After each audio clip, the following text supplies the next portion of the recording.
Hi all, welcome back to Devi's home. இன்னைக்கு நம்ம அன்னபூரணி அபிஷேகம் பண்ண போகிறோம். இது சாட்டர்டே லாங் வீடியோவோட கண்டினியூஷன். சாட்டர்டே லாங் வீடியோவில் அக்ஷய திருதி அன்னைக்கு நம்ம செய்ய வேண்டிய சிம்பிளான ஒரு பூஜை விதிமுறை தான் காட்டியிருக்கேன். அந்த பூஜை பண்ணும்போதே நம்ம அன்னபூரணி அபிஷேகம் செய்யணும். ஏன்னா அன்னைக்கு தான் அன்னபூரணி தாயாரோட பிறந்த நாள்னு சொல்கிறாங்க. அதனால் அன்னைக்கு உங்கள் வீட்டில் அன்னபூரணி விக்கிரகம் இருந்துச்சுன்னா அவங்களுக்கு அபிஷேகம் பண்ணி பூஜை பண்ணுங்க. அது ரொம்ப ரொம்ப சிறப்பு. ஃப்ரைடே மார்னிங் இந்த பூஜை நான் பண்ணேன். அதனால் தேர்ஸ்டே நைட்டே கிச்சன் கவுண்டர் டாப் கேஸ் எல்லாமே சுத்தம் பண்ணிவிட்டு காலையில் எழுந்திரிச்சு முதல்ல வாசலில் கோலம் போட்டுட்டு இப்போது கேஸில் கவுண்டர் டாப்பில் பூஜைக்காக கோலம் போட்டுட்டு இருக்கேன். அன்னபூரணி விக்கிரகம் நான் பூஜை ரூமில் தான் வச்சுருக்கேன். ஆனால் இன்றைக்கி கேஸ் ஸ்டவ்வுக்கு பூஜை பண்ணுறதால விக்கிரகத்தை நான் கிச்சனில் வச்சு அபிஷேகம் பண்ணி பூஜை பண்ண போகிறேன். நிறைய பேர் அன்னபூரணி ஃபோட்டோ இல்லைனா விக்கிரகத்தை கிச்சன்லேயே தான் வச்சுருக்குறாங்க. அது உங்கள் விருப்பம், நீங்கள் எங்கே வேணாலும் வைக்கலாம். ஆனால் வச்சிருக்கிற இடத்த நீங்கள் சுத்தமாக வச்சுக்கோங்க.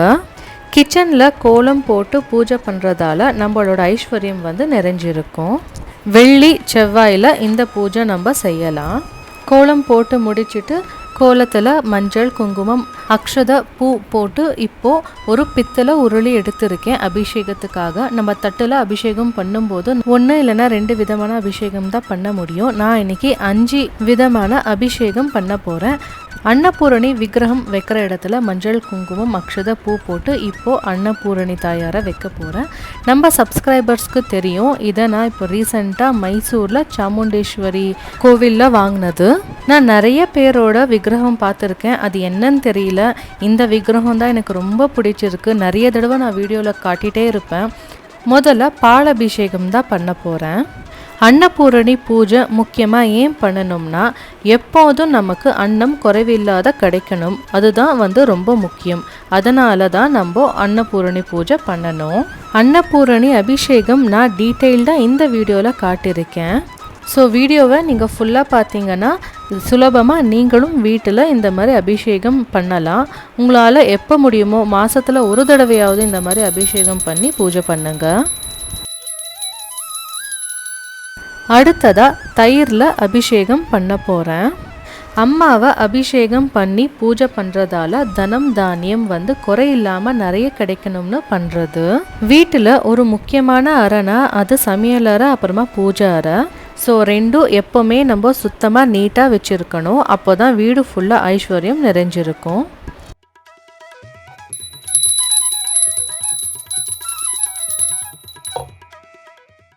இப்போது தேனில் அபிஷேகம் பண்ண போகிறேன். எனக்கு பண்ண அபிஷேகத்திலேயே பிடிச்சது இந்த தேன் அபிஷேகம் தான். அது ஏன்னு நீங்களே பாருங்கள். அம்மனோட விக்கிரகத்தை, அம்மனோட முகத்தை நல்லா அப்சர்வ் பண்ணி பாருங்கள். அவ்வளோ லட்சணமாக தெரிவாங்க.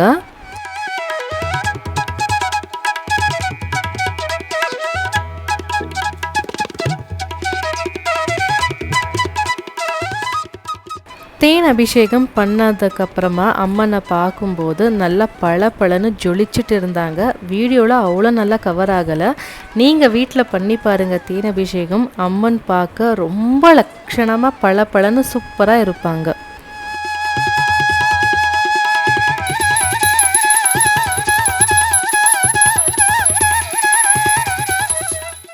இப்போது மஞ்சள் அபிஷேகம் பண்ண போகிறேன். அன்னபூரணி பூஜை பண்ணும்போது அன்னபூரணி அஷ்டோத்திரமும் சொல்லலாம். நமக்கு தெரிஞ்ச மந்திரங்கள் சொல்லிட்டே பூஜை பண்ணலாம்.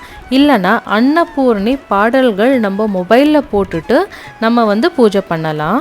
ரொம்ப எளிமையாக நம்ம அன்னபூரணி அபிஷேகம் பண்ணலாம்.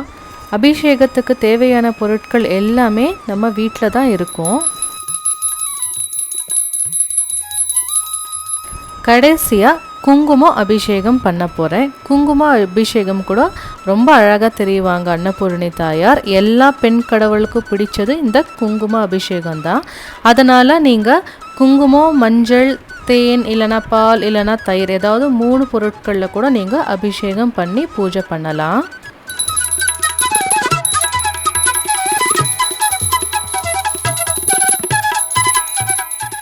சமைக்கும் போது நம்ம சேஃபாக இருக்கணும், சமைக்கிற உணவு வீணாகாமல் இருக்கணும், வாழ்க்கை முழுவதும் நமக்கு உணவு பஞ்சம் இல்லாமல் இருக்கணும்னு இப்படி நிறைய காரணங்கள் சொல்லிகிட்டே போகலாம். இந்த எல்லா வேண்டுதல் நிறைவேற்றணும்னா நம்ம அன்னபூரணி பூஜை பண்ணணும். இப்போது அபிஷேகம் முடிஞ்சது. நம்ம அபிஷேகம் பண்ணோம் இல்லையா, அந்த உருளியில் இருக்கிற தண்ணி எல்லாமே நம்ம ஏதாவது செடிங்களுக்கு ஊற்றிடுங்க. அப்படி இல்லைன்னா கிணறு இருந்துச்சுன்னா உங்கள் வீட்டில் கிணறுல ஊற்றிடுங்க. கால்படாத இடத்துல நீங்கள் இந்த தண்ணியை ஊற்றணும்.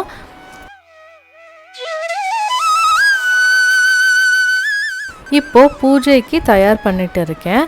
அதுக்கு ஒரு சின்ன ஸ்டூல் மாதிரி வச்சுட்டு அது மேலே அக்ஷதை போட்டு இப்போது ஒரு தட்டில் நம்ம அரிசி எடுத்துருக்கோம். இந்த அரிசியில் தான் நம்ம அன்னபூரணி தாயை வைக்க போகிறோம். இந்த அரிசியை நீங்கள் வாரத்தில் ஒரு தடவை இல்லைன்னா 2 வாரத்துக்கு ஒரு தடவை மாற்றிடுங்க. இதில் ஸ்வீட் பண்ணணும்னு சொல்லுவாங்க, ஆனால் நம்ம வாரம் ஸ்வீட் பண்ணி சாப்பிட முடியாது, நமக்கு சுகர் வந்துடும். அதனால் நம்ம வெஜிடேரியன் ஃபுட் சமைக்கும் போது இதை யூஸ் பண்ணிக்கலாம். யூஸ்வலாக பொங்கல் பண்ணும்போது இல்லைன்னா ரைஸ் பாத் அந்த மாதிரி பண்ணும்போது இந்த அரிசி நம்ம யூஸ் பண்ணிக்கலாம். இப்போ பூஜைக்கு அன்னபூரணி தாய் தயாராயிட்டாங்க. முக்கியமாக நம்ம அன்னபூரணி தாயார் கையில் இருக்கிற அந்த கரண்டியில் அரிசி வைக்கணும். அதில் நீங்கள் அரிசி இல்லாமல் வைக்கவே கூடாது. இதோட அர்த்தமே அதுதான். அள்ள அன்னம் கொடுத்துட்டே இருப்பாங்க, அவங்க தான் அன்னபூரணி தாயார். அதனால் அந்த கரண்டியில் எப்போவுமே அரிசி நீங்கள் வைங்க. வாசனையுள்ள பூக்களோட அம்மனை அலங்காரம் பண்ணுங்க.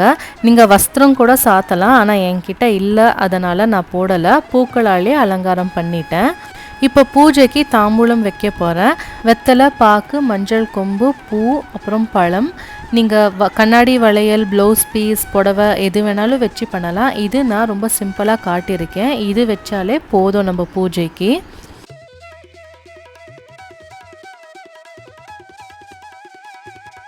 மங்களமான பொருட்கள் மஞ்சள், குங்குமம் அன்னபூரணி சிலை கிட்ட வச்சுக்கோங்க. ஒரு கப்பில் அரிசி, உப்பு, பருப்புன்னு வச்சு கூட நீங்கள் பூஜை பண்ணலாம்.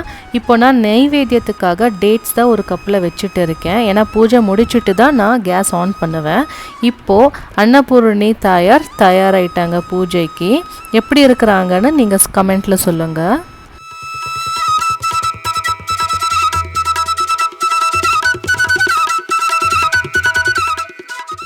அன்னபூரணி தாயார் பூஜை பண்ணும்போது நம்ம ஏதாவது மந்திரங்கள் சொல்லிகிட்டே பண்ணலாம். அப்படி இல்லைன்னா ஓம் அன்னபூரணி நமகான்னு சொல்லிட்டு கூட நம்ம பூஜை பண்ணலாம். தூப தீப ஆராதனை ஸ்டவ்வுக்கும் நான் சேர்த்து காட்டிட்டு இருக்கேன். நீங்களும் ஸ்டவ்வுக்கு சேர்த்து காட்டணும்.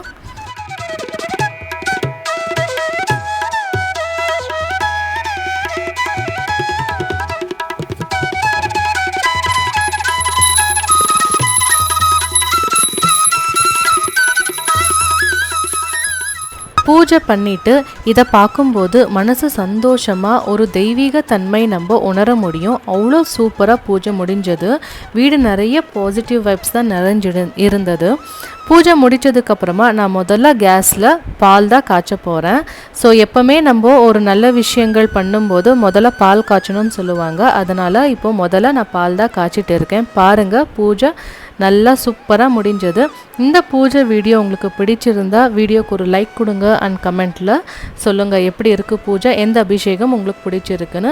அண்ட் சாட்டர்டே லாங் வீடியோவோட லிங்க் நான் டிஸ்கிரிப்ஷனில் தரேன், நீங்கள் செக் பண்ணலாம். அக்ஷய திருதி பூஜை செய்கிற எளிமையான முறை அதில் அப்லோட் பண்ணியிருக்கேன், நீங்கள் பாருங்கள். இந்த 2 பூஜை தான் நம்ம அக்ஷய திருதி அன்னைக்கு பண்ணணும். அப்போ தான் நம்ம வீட்டுக்கு தனம் தானியம் குறையில்லாமல் நிறைய கிடைக்கும். இந்த பூஜைகள் பண்ணுறதால நம்மளோட ஐஸ்வர்யம் நிறைஞ்சிருக்கும். வீடியோ பிடிச்சிருந்தா மறக்காமல் வீடியோக்கு ஒரு லைக் கொடுங்க. ஓம் அன்னபூர்ணிய நமகான்னு இந்த வீடியோவை நான் முடிச்சுக்கிறேன்.